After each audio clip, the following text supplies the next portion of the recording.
Bonjour à toutes et à tous, bienvenue dans votre journal de l'économie sur Pi Business Info, votre rendez-vous quotidien pour tout comprendre sur l'actualité économique du Sénégal, de l'Afrique et du monde. Au sommaire aujourd'hui. Le président Bassirou Diomaye Faye appelle le patronat français à jouer le match de l'avenir avec le Sénégal.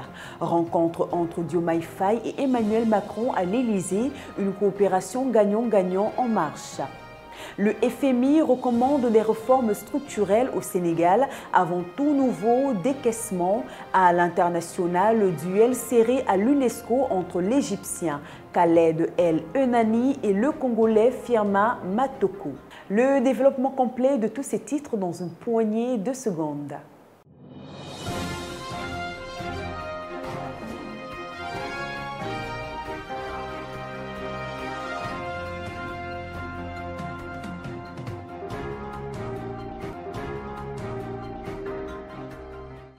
Ouvrons ce journal de l'économie par l'actualité du chef de l'État en France, Bassirou Diomaye Faye, invité d'honneur du MEDEF à Paris.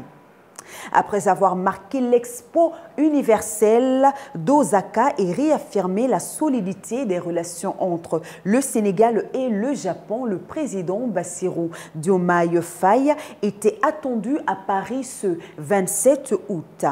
Invité spécial du MEDEF avec pour mission la présentation de la vision du Sénégal au plus grand chef d'entreprise français. Barry Abdoulaye, notre reporter, nous en dit un peu plus sur cette nouvelle étape de la diplomatie économique sénégalaise. Après une visite officielle marquée par la TICAD 9 et la journée du Sénégal à Expo universelle Osaka Kansei 2025, le président de la République, son Excellence Bassirou Diomaye Faye, a quitté le Japon ce mardi, direction Paris, où il est attendu comme invité d'honneur du MEDEF, le plus grand rassemblement d'entrepreneurs français prévu ce mercredi 27 août. À Osaka, le chef de l'État a salué la chaleur et l'hospitalité du peuple japonais, tout en réaffirmant l'engagement du Sénégal à renforcer une coopération bilatérale vieille de 65 ans. Une relation qu'il qualifie de féconde et exemplaire, reposant sur le respect mutuel, la paix, la démocratie et le droit international. Mais c'est désormais à Paris que les projecteurs se braquent. Invité spécial du MEDEF, Bassirou Diomaye Faye présentera la vision du Sénégal aux chefs d'entreprise français. Une opportunité majeure pour renforcer les investissements, stimuler la coopération économique et projeter le Sénégal dans une dynamique de prospérité partagée. Du Japon à la France, le président sénégalais poursuit ainsi une diplomatie économique offensive tournée vers l'innovation, la formation et les partenariats stratégiques. Un cap clair, faire du Sénégal un acteur incontournable des échanges mondiaux. Coopération Sénégal-France. Effectivement, à Roland-Garros, devant les dirigeants du MEDEF, le président Bassirou Diomaye Faye a livré un discours fort, invitant les entreprises françaises à jouer le match de l'avenir avec le Sénégal. Il a mis en avant les réformes engagées pour rendre le pays plus attractif, révision des codes, digitalisation des procédures et lutte contre la corruption. Le chef de l'État a insisté sur les secteurs porteurs comme l'énergie, le numérique, l'agro-industrie et les infrastructures, tout en rappelant que la jeunesse sénégalaise est l'homme du match de demain. Diplomatie économique. À l'Élysée, Bassirou Diomaye Faye et Emmanuel Macron ont affiché leur volonté de bâtir une coopération gagnant-gagnant.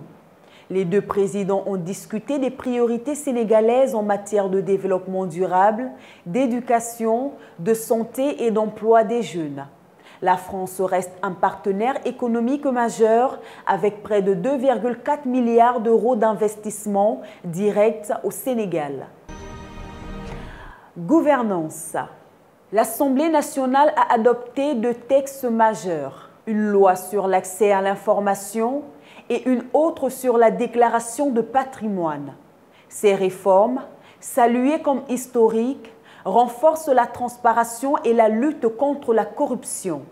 Une nouvelle commission nationale d'accès à l'information sera créée et de nouveaux responsables publics seront désormais tenus de déclarer leur patrimoine. Sénégal FMI. Le FMI, au terme de sa mission à Dakar, n'a pas annoncé de décaissement immédiat mais recommande plusieurs réformes. Meilleure gestion de la dette, consolidation des comptes du Trésor et audit complet des arriérés. Avec une dette publique révisée à 118,8% du PIB en 2024, le Sénégal est encouragé à renforcer sa transparence budgétaire et la stabilité macroéconomique. Toujours dans le même registre, le Fonds monétaire international applaudit la transparence du Sénégal. Après une mission à Dakar, le Fonds monétaire international salue les efforts du gouvernement sénégalais pour assainir et clarifier la gestion de la dette. Malgré des chiffres révisés à la hausse, l'économie sénégalaise reste portée par une croissance record grâce aux projets pétroliers et gaziers. Khadija Soumaré nous fait le point. Regardons.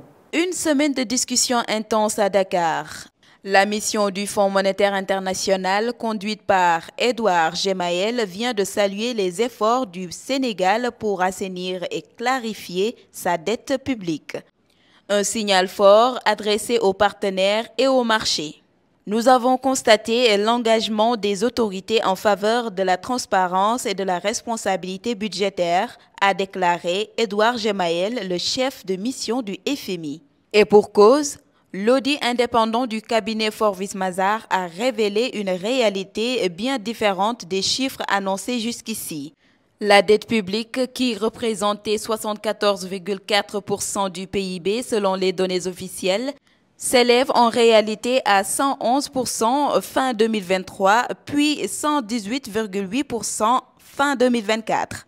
Une transparence qui, si elle expose les fragilités, marque un tournant décisif dans la gouvernance économique. Pour corriger le tir, plusieurs mesures sont sur la table. Centraliser la gestion de la dette, renforcer le Comité national de la dette publique, auditer les arriérés de paiement et surtout créer une base de données unique intégrée au compte unique du Trésor. Mais malgré ces défis budgétaires, le Sénégal garde le cap de la croissance.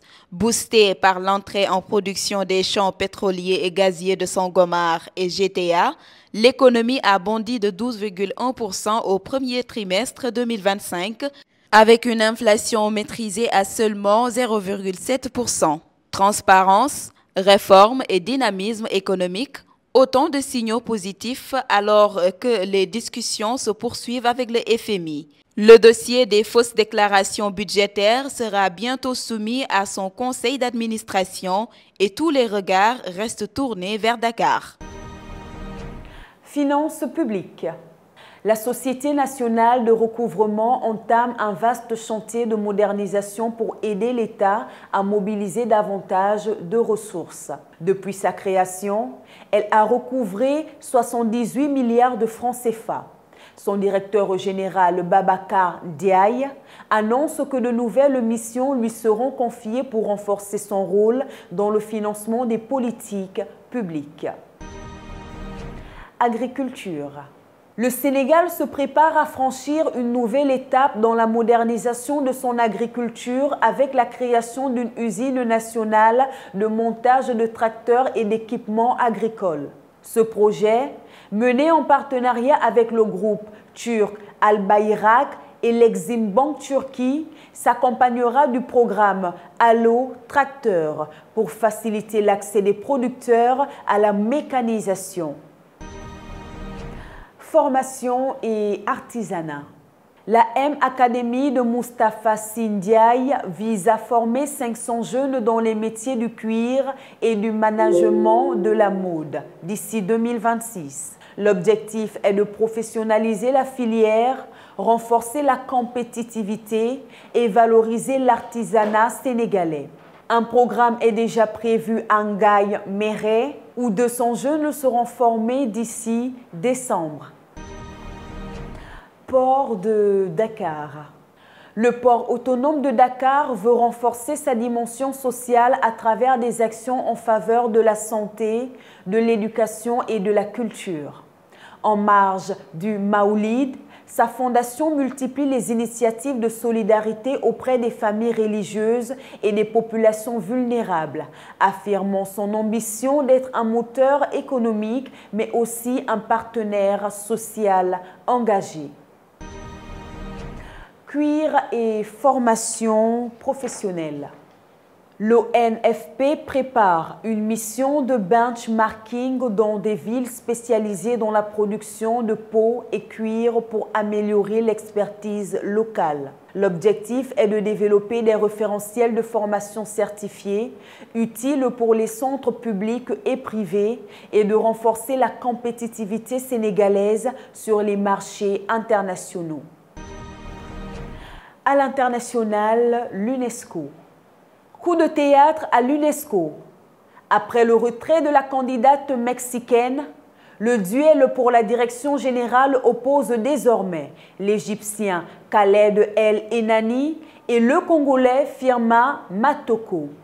Soutenu par l'Union africaine et la SADC, Firmin Matoko incarne un leadership africain de consensus, tandis que Khaled El Enani reste le candidat du groupe arabe. Le scrutin s'annonce très serré. Santé en Afrique. Face à la recrudescence du choléra, l'Afrique a lancé un plan continental de 231 millions de dollars pour 6 mois. Objectif, réduire de 90% les décès, éliminer la maladie dans plus de 20 pays et maintenir un taux de létalité inférieur à 1%. Le plan mettra l'accent sur l'engagement communautaire, la production régionale de vaccins et l'intégration de l'eau et de l'hygiène dans les politiques nationales de santé. Banque gabonaise, excédent de trésorerie en hausse, crédit privé en baisse.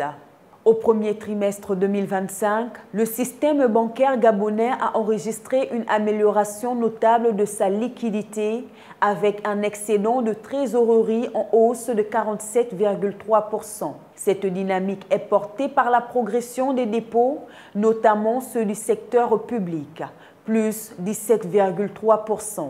Pourtant, malgré cette solidité, les crédits distribués reculent de moins de 13% au total, dont moins 1,7% pour le secteur privé, principal moteur de l'économie. Cette prudence de banque s'explique par une hausse de créances en souffrance. Angola, Etu Energias triple ses réserves pétrolières en un an. En un an, Etu Energias, premier producteur indépendant de brut en Angola, a fait passer ses réserves prouvées et probables de 36 à 106 millions de barils grâce notamment à l'acquisition d'actifs auprès de Galp et à la mise en production du champ offshore Bégonia. En 2024, la société a réalisé un bénéfice net de 215,2 millions USD, plus 53% en un an, et un chiffre d'affaires de 674,5 millions USD. Nigeria-Brésil, partenariat pour la transformation numérique.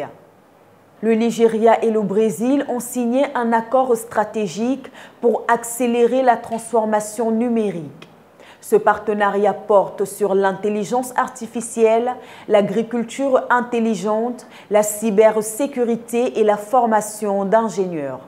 Le Brésil, fort de son écosystème numérique de près de 50 milliards USD, mettra son expertise au service du Nigeria qui dispose déjà d'un secteur tech dynamique en Afrique.